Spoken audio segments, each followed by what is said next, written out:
What if the thing you check 200 times a day is quietly stealing your life? Not dramatically, not maliciously, just one scroll, one refresh, one dopamine hit at a time. Today's conversation isn't about shaming technology or running off into the woods forever. It's about something much more powerful, reclaiming your attention. Because where your attention goes, your life follows. And if we're not intentional, we don't just lose focus, we lose ourselves. Enjoy the show.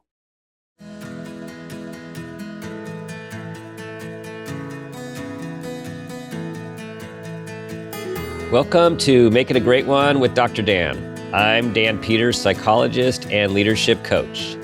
This show is all about bringing hope, connection, awareness, and wisdom through meaningful conversations that inspire us to be better versions of ourselves and have a positive impact on humanity. This is your space to pause, reflect, and reconnect with who you are, what you care about, and who you want to be. We have this moment, this day, and this life. Let's make it a great one. Today, I am speaking with Cody Cook-Parrott. Cody is a queer, non-binary writer, artist, movement practitioner, and dedicated quilter who lives in northern Michigan.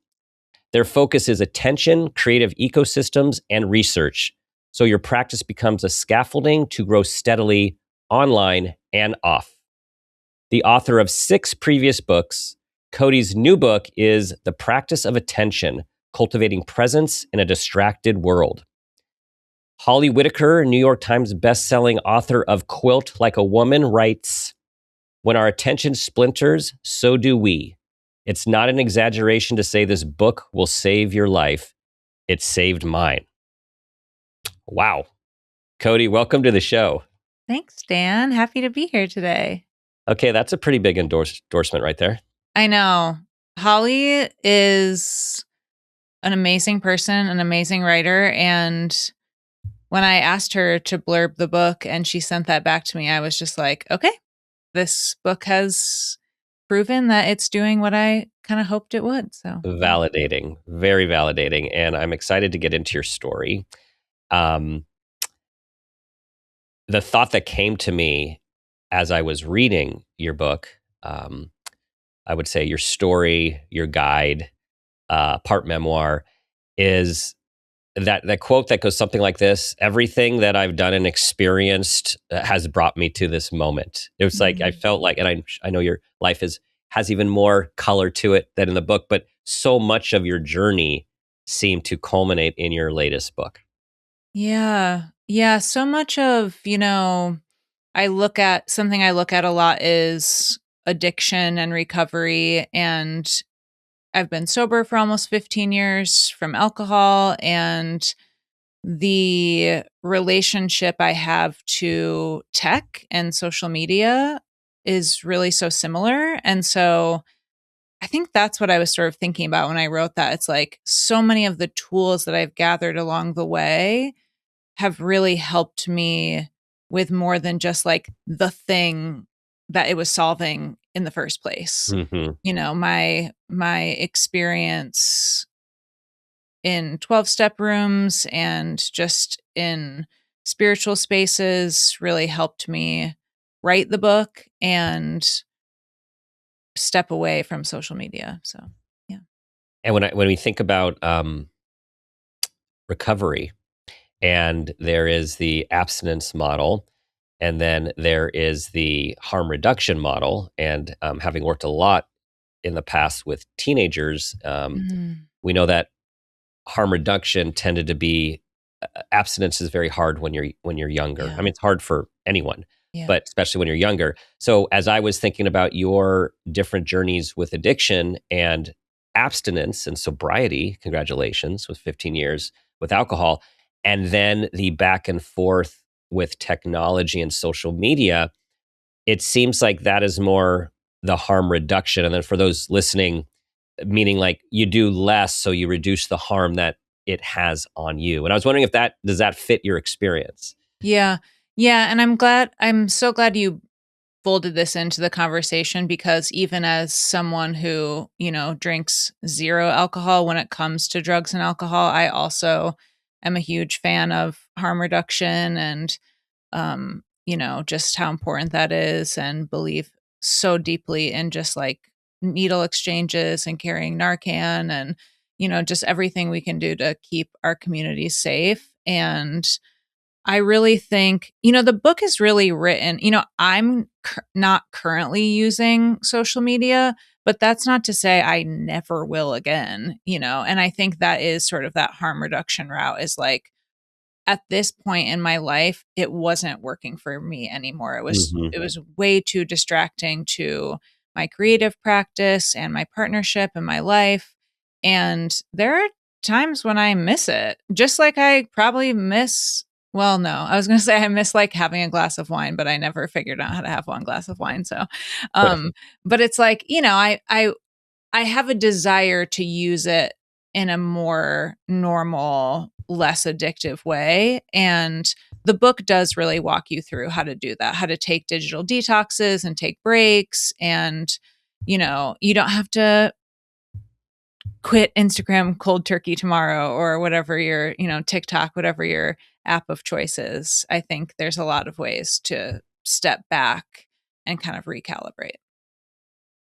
You start, and this leads us to attention, right? Which I thought is so. Your title, as someone who I've been spending a lot of time in my work and in my own writing thinking about presence, and so Mhm. your title was very timely.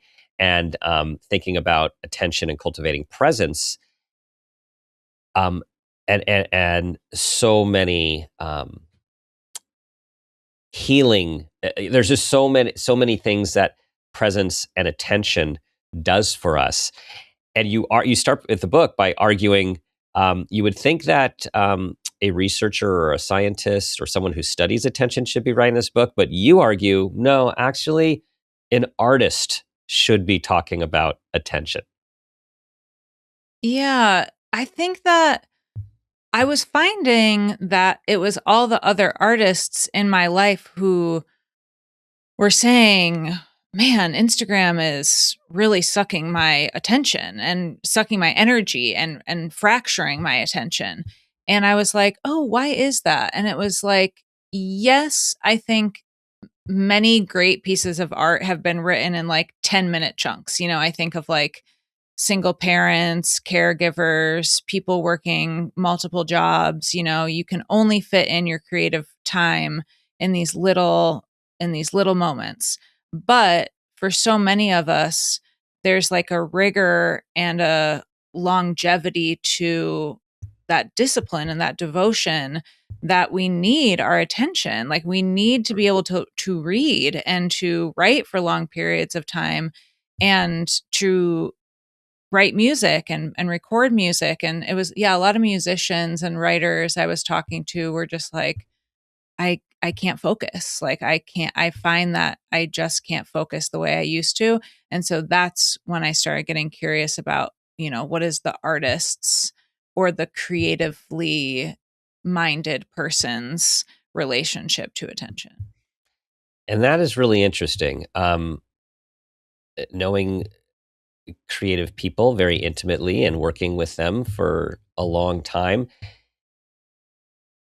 there's this like, I don't want to make it so much of a dichotomy, but so an observation for you to reflect on is the creative mind has the ability to be completely distracted by so many creative thoughts, that some that are all intertwined and some that go in a million different directions, but of course are part of the creative process.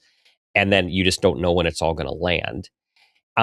So I find there's that, and then I also find that the creative mind also tends to be at times more distractible than the non-creative mind. So I know that I'm saying this very loosely. And then okay, so there's three. This isn't two categories. And then the third is the hyper focus of the creative, which I have those my own experiences with that as well. Like the hyper focus. So I just totally splattered that all over the place. So tell me what you think about What do you think about the creative mind from your experience and those so many that you know? I think when our attention is fractured from technology, so not just social media, but to me it's also just like the phone, and maybe more specifically the iPhone, like, or just a smartphone, is we can't, like, I want to be able to follow those threads of being hyper focused. Like, I want to be able to go down research rabbit holes and like see what I come up with and wait for those ideas to land. I love the way you said that. It's like sometimes we're just like looking around and trying to grab things out of thin air, or it's starting to piece together, but it's not quite there yet. And I think that just the more we're wrapped into technology, the more we can't have that sort of playful searching that happens. Mm-hmm. Mm-hmm. When I think about the research, qualitative and quantitative, about the most prolific minds and individuals in history, so many of them, whether they were writing music or like Winston Churchill, running state, um, going on 2-hour walks. This is, of course, back in the Mm, day, right? In nature, which I know you spent a lot of time doing this, um, was the essential part of their creative process and of, in a sense, their self care. Right. yeah, And again, they didn't have the distractions that we do with technology, but that was like essential to being able to think, being able to focus, and to I would say, like, to receive the downloads, right? Wherever these the 100%. messages come from. Um, and that's discipline, a disciplined practice to do that, and that was without all of the distractions that we have with technology.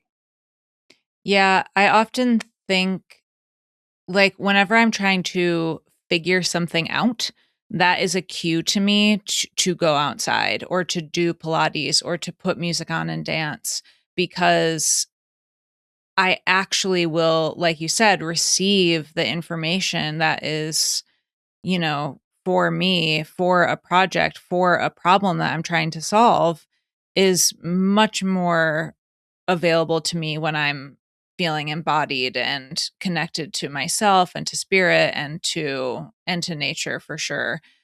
But yeah, it's so easy to be like, if I want to, like, if I'm trying to think of new ways to make money or what my next class will be, and I'm like pen and paper trying to like write it out in math and do it, it doesn't actually come to me. But when I just like go into the woods, I so often will get the clarity that I Hmm. need to, quote, figure it out. Well, I love the metaphor. To me, that even going into the woods, it's figurative and it's metaphorical for all of Yes. us, right? To Yes. think about going into the woods, going into that quiet place Mm. within, and some of us can get there without being in an external quiet place, and some of us do need more quiet, whatever that is, to get there. So this journey, which of writing and thinking about attention, I know has been going on for a while. It's sort of saved you, right? I mean, it's like Mm. this wasn't. Oh, you know what? This would be a cool topic to write about. I think I'm gonna go research attention. This is what, and is saved is too strong. I think I'm thinking of the endorsement, but it like significantly impacted your life in a way that you had to think about, even outside of your art and creative process. Where does my attention go? And how can I utilize my attention to be healthy? Mm. Yeah, I mean, the first time I wrote about Instagram addiction was 2017 or 2018. And so it's been 7 or 8 years of just, yeah, it doesn't feel like cute or fun. It feels a little embarrassing. I'm like, "Yep, just still over here trying to figure out why I'm addicted to my phone." And it kind of became this passion project in a way of like, I wanna know more and understand why this is happening, why it's happening to me. So, understanding how apps are like slot machines and how they're designed to keep us on them for as long as possible. And so many of us feel shame and embarrassment about that when they're made that way. They're made to keep us there, and they're made to keep us ashamed and embarrassed so that we keep self-soothing and using them. It's Brilliant, really isn't it? It's like, it, oh, it literally, everyone listening, like it is the design. So yeah, just as Cody's yes. saying, there's no shame. Like it's working. What and I think that's really important when we are thinking about technology, social media, and the addiction or let's just say abuse to use the Yeah. substance abuse world, right? And there's a continuum of abuse to there's use, there's abuse, and then there's addiction, and this Yeah. continuum is often a little murky, and it over time we see sort of what level we're at or others we love are at, because it is how much does it functionally impact our lives, like take us away from ourselves, from our partner, from our joy, from other things that we like to do that we're not doing, how much preoccupation, like as you write about, like when are we going to get that next dopamine hit, like whether it's a drink or whether it's a like or whether it's a post or whether it's an email. It's so Ugh. it's just so stimulus response. And I so related, you had written about in the past when you weren't on a break. Mhm. It's so common, like someone gets up out of the room, and the first thing that anyone does, and this is normal, everyone grabs their phone to see if someone texted, if there's a new post, if there's an email. It's like literally become the commercial break when you're not, well, even when Yeah. you are with people, but when someone like the show ends in person for a second, so let's pull out our phone for the commercial break. And I like what you're saying about take something back. I guess two things. I was trying to make the point of, first of all, this is how it works, this is what we're living in, and to know it for what it is, to have that awareness is a big step. And then secondly, it's like, well, what am I going to do about it, and how do I want to be with it, and what do I want to try? Because that's what Mm. your book is about, helping people in a kind and compassionate way Mm. try to create some practices to be more present in their own life, have more presence with attention as alternatives for the media and the technology and the distraction. Yeah.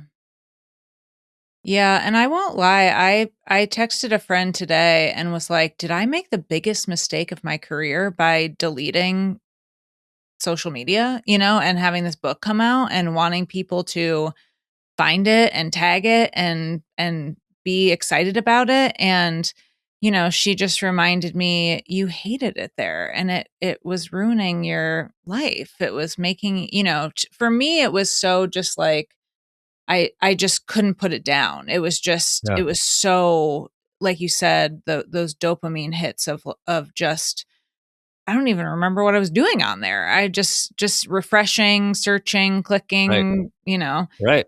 and I am glad to be free of that today. I appreciate when people invite me on their podcasts, because I'm like, "Oh yeah, okay. It's nice to reflect that I don't wanna go back there." No, you don't. And Yeah. we know that you're not going to share this show, right?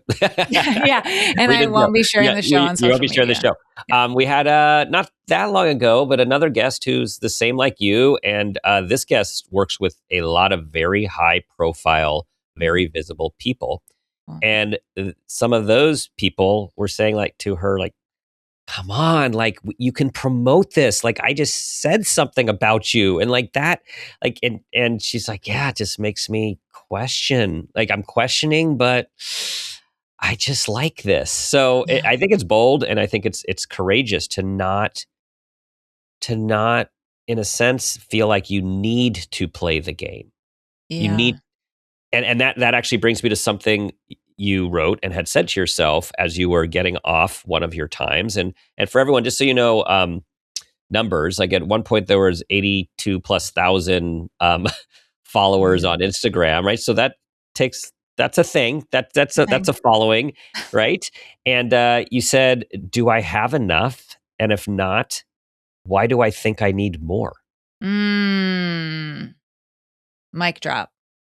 We can end it there. No, I'm just kidding. Um, that is so, thank you so much for reading that back to me, because I think in this feeling that I was having just today, truly going through my head, like, do I get a new Instagram account? Like, do I go back? And, you know, it, that's what I want to remember is I have enough connections. And I don't just mean like networking, professional, but like I have friendships and peers and so many people in my corner who I can reach out to help spread the word about this book or other projects I'm doing or classes I'm teaching. And because that is the other way that social media is designed. It's designed to think it's the only answer, like it's the only way is to have Instagram and to like build a following. And I would like to believe that there are alternative ways to run a business. So that's my like other curiosity. And the way I do that is having an email list that I, nurture and send every Monday, and that feels important to me. I do still have a place where I can reach people. I didn't just I don't suggest people just leave social media if you have no other place to share your work. But I do think if you have other places that are less addictive that you're sharing your work, it's something to consider taking a break or stepping back. Hmm. Well, and what you just pointed out is this isn't anti-technology. And there are Totally. different types of technology and different types of media and different types of social media. And for you, you found that like social media, such as Instagram, was all consuming, even if it didn't even feel important in hindsight, but it was all consuming, and it did do good things for your business, and you did get your word out. But you haven't. You're emailing your community, so that's technology, right? You're not writing letters to Yes. them, so it's like it's just trying to find. A practice. Let's go to practices because Mhm. you write a Mhm. lot about practices. A practice that works for you, for your business, for your technology use, Mhm. and then for your life. Yeah, I was playing around with YouTube for a minute. And, I think a lot of people could argue that YouTube is social media. It has like shorts now and little videos, but it wasn't grabbing me in an addictive way. And I was just like making little Pilates videos, and that was fun. And I always just tell people like try to find what's fun and what like is fun. So if somebody looks me in the eye and is like, using Instagram is really fun for me, then I'll be like, great, then use it. But not that was the thing, is like not many artists were looking at me and being like, I love using Instagram for my business. They were mostly like, this is killing me. So yeah, I Mm. hope that people can find what they like to do. Make a podcast, make a YouTube channel, make Yeah, an analog newsletter. it's There's so many interesting. things. It's interesting that you talk about YouTube. This is on YouTube, and I was Okay, thinking great. because YouTube is getting very popular across a lot of modalities and tech modalities, particularly lately with podcasts. But it's interesting because your response is the total litmus test.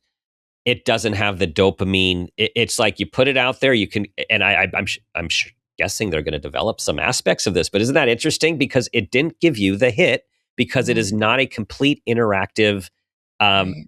experience. Which I guess would we say that that could make it healthier at this point in its incarnation? Yeah, but then it reminds me of like there's some people who can like drink alcohol but can drink alcohol but can't smoke pot, or can smoke pot but can't drink alcohol. It's like it's kind of that reminds me of that, in that I know other people who use Instagram but can't use the YouTube app. Like Yeah. it is totally addictive for them. Right. Or like Pinterest is another one that I'll make little mood boards if I have like something specific I'm working on, but I never use it for more than like 2 minutes. It gets very boring to me. But I know other people who are like, "Oh, I could never have the Pinterest app on my phone." And I'm like, "So interesting." Like so it really is Individual. individual. It reminds Yeah. me of like I love in the finance world, people say personal finance is personal. And it's like it reminds me of that. It's like your tech addiction is personal. Yeah. Yeah. Whatever. Um, our son was just visiting from back east, and we were reminiscing. And somehow this sort of topic came up, and I said, "Gosh, you remember when you were up binging Lost back in the day, and we didn't know how to like get you to like stop, and it was summer though, so it was Yeah. not school time, but like how to get you off it and when to go to bed earlier." And he was at that age, when Yeah. that was harder to do.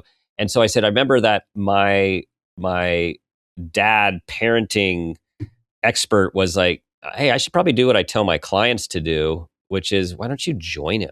Like, go join him." So I said, "You remember?" So I started watching Lost with you, and that was at the time that um, that's when they figured out the algorithm. Netflix figured out the algorithm that if you just don't give the like 15 seconds to start the new show, like if you start it in 5 seconds, people don't have time to think, and then the new show comes on, and a show like Lost is just so Yeah. gripping.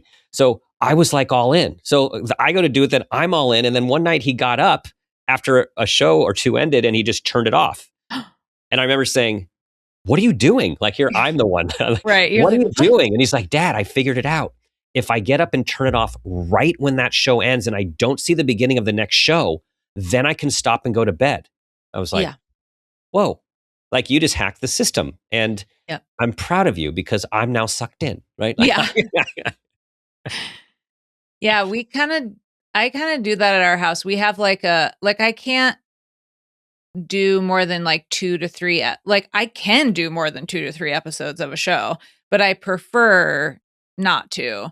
And it is sort of that same thing where when I just will grab the remote and like turn the TV off really fast before the Yeah. new episode comes on. Yeah. Yeah. So fear, avoidance, perfectionism, Mm. those wonderful companions. What have you learned about those creatures? Gosh, fear, avoidance, perfectionism. Specifically perfectionism I would say anti-perfectionism is a huge part of my work and my writing. It's kind of the lens in which I quilt and dance is through being an improviser, and being an improviser is really about letting go of perfectionism and, going with the flow and making spontaneous choices. And I feel like believing in anti perfectionism so deeply helps me with fear and avoidance. Like when I'm really afraid of something or I'm avoiding something, to just try to do it imperfectly is Mm. such an important beginning entry point for me, because I don't have to, as soon as I start thinking like I have to do this perfect the first time, the right way, I even think about the process of writing books, the first draft is a mess, it doesn't have to be good. It just has to exist. And so I think, you know, it can be really scary to try to write a book and yeah, I think having ADHD, avoidance, kind of that like swing of avoidance to hyper focus is really present for me. And I'm always trying to kind of just be gentle with myself. I had someone recently remind me that ADHD is a disorder, or some people categorize it as such. And it actually really helped me. I think Hmm. it's language for anybody with mental illness is your or addiction. People pick and choose what feels good to them. I think of Holly, who we talked about at the beginning, is someone who doesn't use the word alcoholic.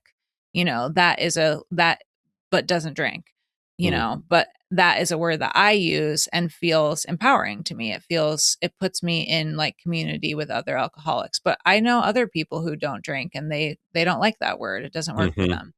But when I was reminded that ADHD is a disorder, it just sort of helped me be a little gentler with myself, because I Right. think it's like with a lot of mental illness or health things, ADHD can really be the kind of like funny one. Like it's sort of like, haha, all the girlies have ADHD. And it's like, yeah, and it's a really intense thing to live with. Mhm. And so, Mhm. yeah, I think for my fear and avoidance, I can sort of become really avoidant because I don't want to mess up. And then I hyper focus on what I'm going to do. So, anti perfectionism helps me Yeah. kind of loosen the grip. Kind of a rallying cry. It's like a core value for you, it sounds like, Yes. Yes. anti-perfectionism that you go back to, part of your integrity. Yep. 100%. Okay, I wanna go 2 directions at once. Okay, so I'm gonna go to labels second. I've learned Mm, if I don't say it out loud, it'll just, like, go away. right. So, Love it. uh, fear and avoidance. So, way back in my training in graduate school, I did, some specialized training called narrative therapy or narrative theory, where you are externalizing, the problem. And one of the things, and having worked a lot with anxiety over the years, we have this saying in this work, which is, so instead of saying you are, anxious, it's like, how does anxiety impact you? You know, how, Mm. so it's like separation. But the saying was, um, avoidance is anxiety's best friend. Ooh. And I always go back to that when I'm finding myself being avoidant, or working with clients about, something they're afraid of, is like, anxiety loves avoidance. Avoidance and anxiety love to live together, because if Yes. every time we avoid something that we're anxious about, it reinforces the anxiety, the worry, then the fear. Mm. Mhm. So I'm just throwing that out to everyone. The idea is, if you don't want to do something, I have found in my life, that's a sign for maybe I should lean into it or take a stab at it or take a step towards it, because it's just sitting with it is so uncomfortable and it just reinforces it. Yeah. In my co-working group, we like to use the phrase swallow the frog. Mhm. So when we go into our co-working session, we usually put like a easy well, I shouldn't say easy. We put like the task we're avoiding the most that is the easiest to do at the top. So it's like the first thing you do is swallow the frog. It's like you do the most uncomfortable thing that is kind of low-hanging fruit that will just give you so much freedom and spaciousness because you finally got it done. I like that. Swallow the frog. Okay, the other thing I was gonna say, it's really important about labels. Um, when we think of mental health labels or disorders or mental illness, I mean, these all have different connotations. And I think it's really important for us all to think about, just as we were talking about with different types of addiction, one person's connection to a label is different than another person's connection. Yeah. So professionally, I always get asked, like, aren't labels stigmatizing? And I've like, gosh, I've gone all over the place in the years with that. And it's like, so it's sometimes. They Yeah. are sometimes, and it's how are they used? If they're Mm. made to marginalize people and stigmatize people, if that's the point of them, then they usually have that impact. But if they're used to empower, and it's someone who is enlightened, and it opens up possibilities for that individual, it's non-stigmatizing. So yours is ADHD. Mhm. Mine, when as an adult found out that I was dyslexic, that was so empowering, Yeah. because it was, now it's not, oh, I do dumb and stupid things every once in a while when it comes to like language and forgetting things or doing things backwards or having trouble processing something. It's like, oh yeah, that's my dyslexia. Yep. And I know so many people, it just depends where they are. And so I think there's a theme, a through line through many things we're talking about, is how individual, we can talk about concepts, but how we need to honor the individual and everyone's own experience and relationship in any of these categories, that we're talking about. Yeah, I love that. I mean, it even makes me think of like the word queer, which we, Hmm. was originally a slur against Yes. gay people and lesbians. And now it's like we don't even think about it as a bad word. It's just like a beautiful descriptor for people who are queer. But yeah, it's interesting. I mean, even in queer community, people can be divided between certain Right. Right. labels and taking back, you know, language and yeah, I think I like what you said about the through line here is to find language and words and systems that fit you and feel Hmm. good to you. Yeah. Hmm. So as you talk people through attention and distraction, there's a lot of skill, there's a lot of explanation and exploration, and then also skill building and reflection in there. And so one of the things that you invite people to do is do an attention audit, right? Like see where your attention is going, right? Right. In a Mhm. detached, I want to say almost mindful way. It's like, don't Mhm. just like, let's just observe, where does your attention go each day? Yeah, it reminds me of keeping something that's important to me is keeping my numbers in my spending and seeing what goes in and what goes out. And I notice when I talk with people about money, it's easy. Somebody might be like, "Oh, I can't afford X," but then I see what they're spending on Y and Z. And so I'm like, it's really not that you can't afford this. It's that you're making choices with your money and you're prioritizing, something else. And it feels sort of the same in terms of like, I hear people say, I don't have time to do to I don't mostly around creativity. Like, I don't have time to have a hobby. I don't have time to volunteer. I don't have time to go for a walk. I don't have time to whatever. And obviously I can't like be in there on someone's Google Calendar and like see actually how much time they have. But it's my encouragement to people to see and really look at like, okay, but are you spending an hour just doom scrolling Instagram? Because if you are, that hour could be used differently. And not only that, but it's with social media, it's not just like time for time, because you're also spending so much time fracturing your attention.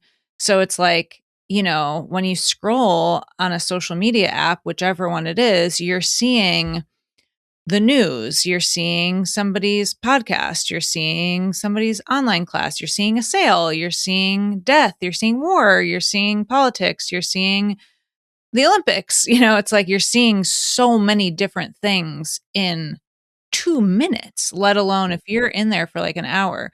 So the attention audit is really just to get people to really see, like, oh, whoa, I was spending a lot of time in my phone or in a social media app, and where could I put that time and energy elsewhere? Hmm.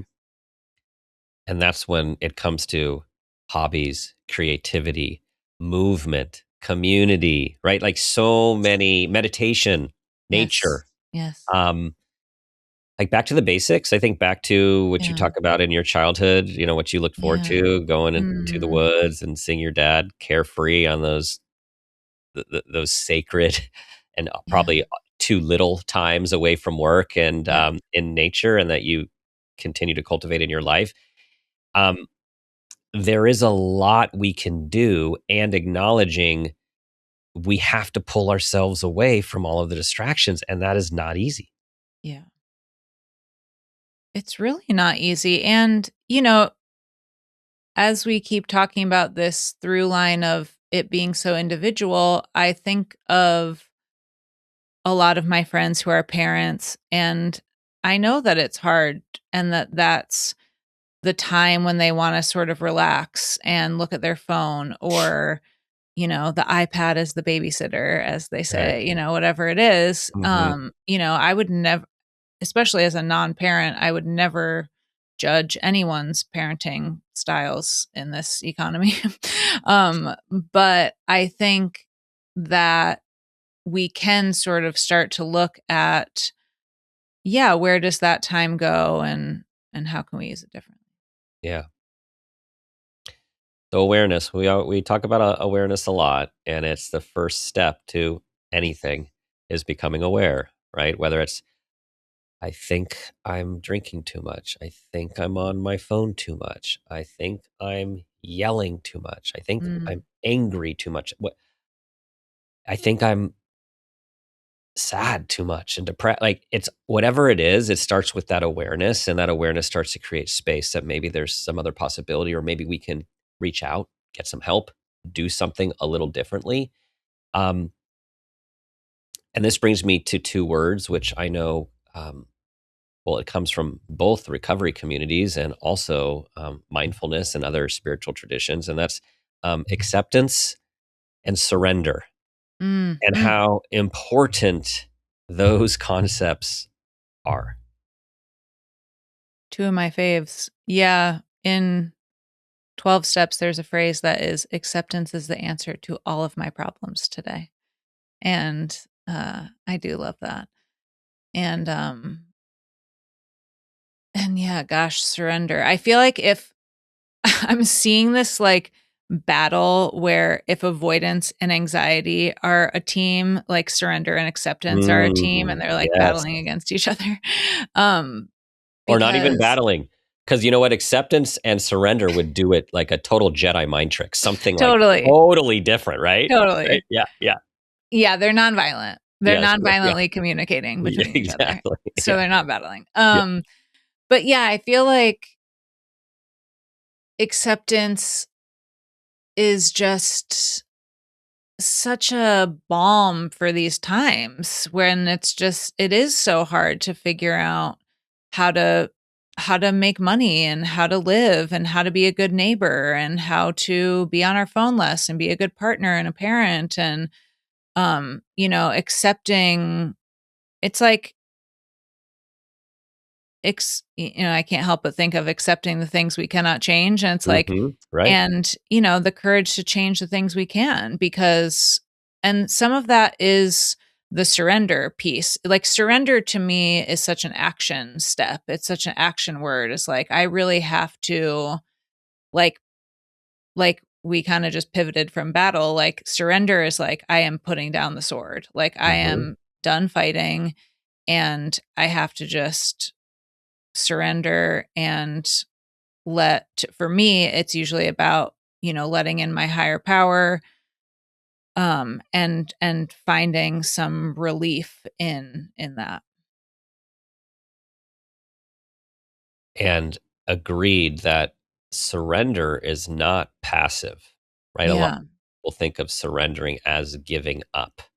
Um, Surrendering in life is a very active and intentional way of saying, I am aware that there are things that are out of my control, and there are things that I don't understand, and there are possibilities that I don't even know that are out there, and I'm surrendering Mm.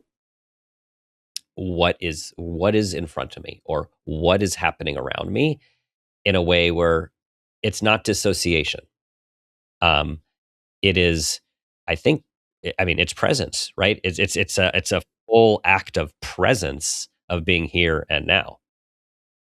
Yeah, I love what you said about that there's possibilities that we don't even know about yet. I think, and that's where like faith comes in, where it's like when we surrender, we have to have a little bit of faith that there's something better coming. Hmm. And that's hard depending on where we are in our personal journey, and Yeah. it's clearly hard where what we're going through on our collective journey for many. And again, we have lots of individual viewpoints. But it's hope and faith in something. Like, everyone can have their faith in whatever they want to have faith in, but it's so critical at these junctures, again, personal or larger, to have hope in something better that's possible, even when we cannot see it. And I'm sure there were several times in your life where you couldn't see it. Oh, I'm kind of in one of those right now, and Mm, it's uncomfortable, but mhm, it is the even the, like, trusting what I can see just in front, like, I'm just beyond my computer is just the woods and the snow, and I'm just very I can see that, and I can trust that, and if that's all today, that's okay. Like, Hmm. really, I think that this is really a part of the book too, is making things small and like small steps, and it doesn't have to be this grand ego death reemergence, Hmm. rebirth. It can be small steps and subtle changes, and changing things even just 1% and seeing how that works. Yes, and another important message that you just gave is for all who speak about living and improving and evolving and write about it, we're all still in it as well. Yep. and Yes, we and are. it's an ongoing, it's just ongoing, right? You get Yeah. to, like, you get to one peak, and then you notice that, oh, there's another one, right? Like, every time you get to one peak, there's another one. There's another journey, and there's another climb. And I guess also, because mindfulness is brought into your book, is that what we know for certain is that nothing stays the same. Yeah. Yep. It's always changing. Always changing. I want to read a quote from your book. Attention, as we've explored together, is not only about what we focus on, but also how we relate to the world. It's how we choose to meet each moment, with resistance or with curiosity, with avoidance or with a willingness to see what's there. It's how we notice the small thresholds in our day, the moment before we pick up our phone, our breath before we speak, the quiet pull towards rest that we often override. Mm.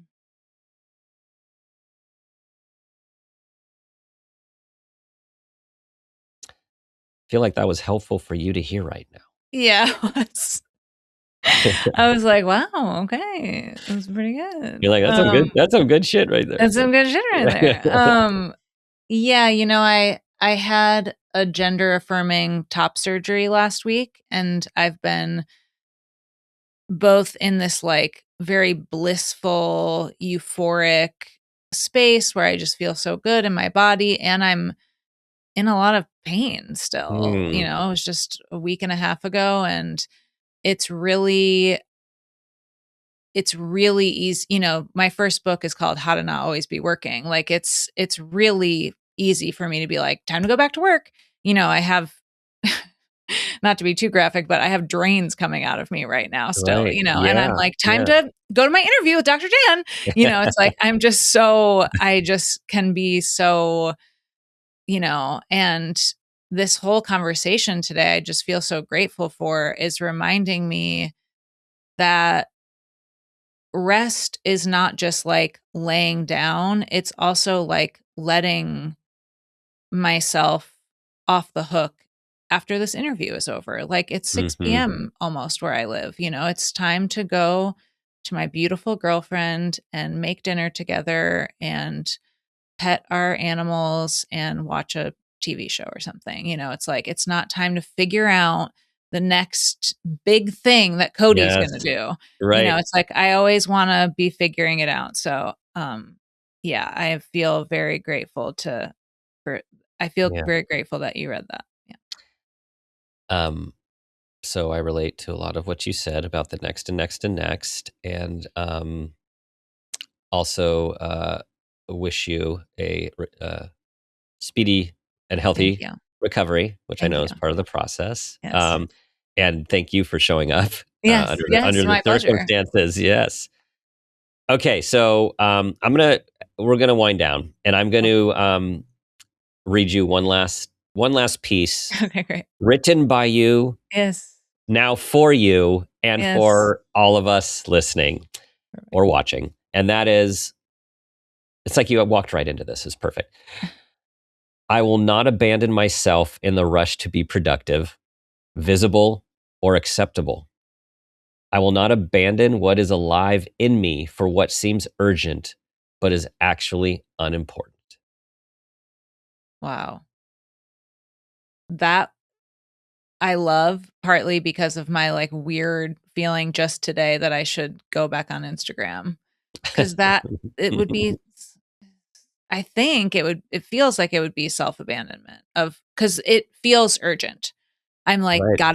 "Gotta figure this out, and, like, it's, like I mentioned, having surgery, I took a full week off, which is pretty rare for me, and so I think I am just coming back to work this week a little bit, like, feeling behind when Mm-hmm. I'm not actually behind. It's just Right. I've just I'm moving a little It's a slower. story. It's a story we Story. tell Yeah, ourselves, right? That we're behind, we're not doing enough. yeah. And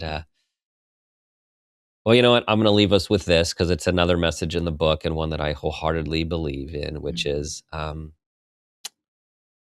we are enough. You are enough as you are. mm. Thank you. So, Cody, tell everyone all the places not to find you. No, I I know, mean, yeah, yeah. There are still are some because I've been there. So there still tell are some. everyone where There to still are find some. you and your work. Yes. I mean, the best place that just everything lives is codycookparrott.com. And you can find my newsletter that's free every Monday. I have a podcast called Common Shapes that is on hiatus right now, but there's many episodes that you can listen to. And I also send an analog newsletter called Prompts that is writing prompts for people who want some prompts to go along with their journaling practice. So if you want to subscribe some way to what I do, but don't want it to be through technology, there is a way. And yeah, and check out the book, The Practice of Check out the book. Attention, at Yes. at a bookstore near you. Yes. Check it out. Validating. I've been on the website. There is a lot of information on the website. And I love the way you blend the new with the traditional and the old and the Mm, analog. And it's thank you. a great callback.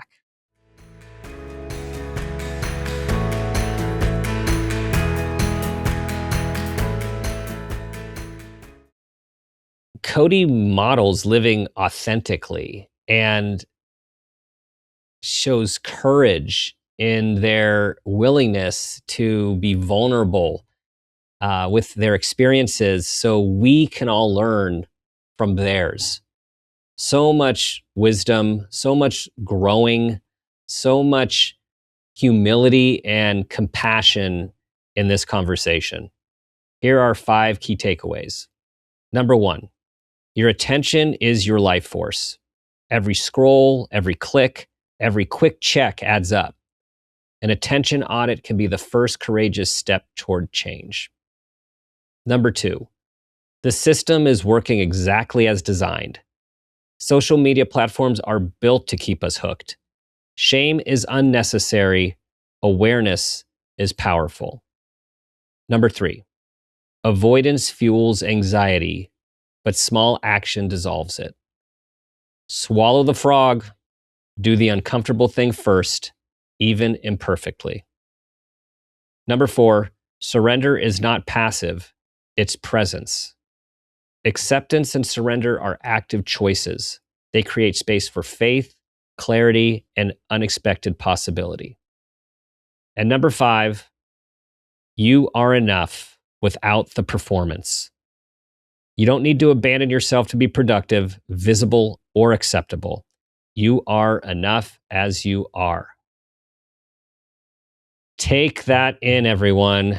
You are enough as you are. If we could just take that, embody that, and live that each day, life starts to flow. We are interested in what you think about this episode. So please feel free to leave us a comment at Dr. Dan Peters on Instagram or reply to any of our social posts. Please share this with everyone you think will benefit. Thank you for being a part of our amazing community, for your 5-star reviews, and for subscribing. And remember, We have this moment, this day, and this life. Let's make it a great one. This has been a Peters and Rossi production. Make It a Great One with Dr. Dan is produced by Laura Rossi. Our engineer is Phil Rossi.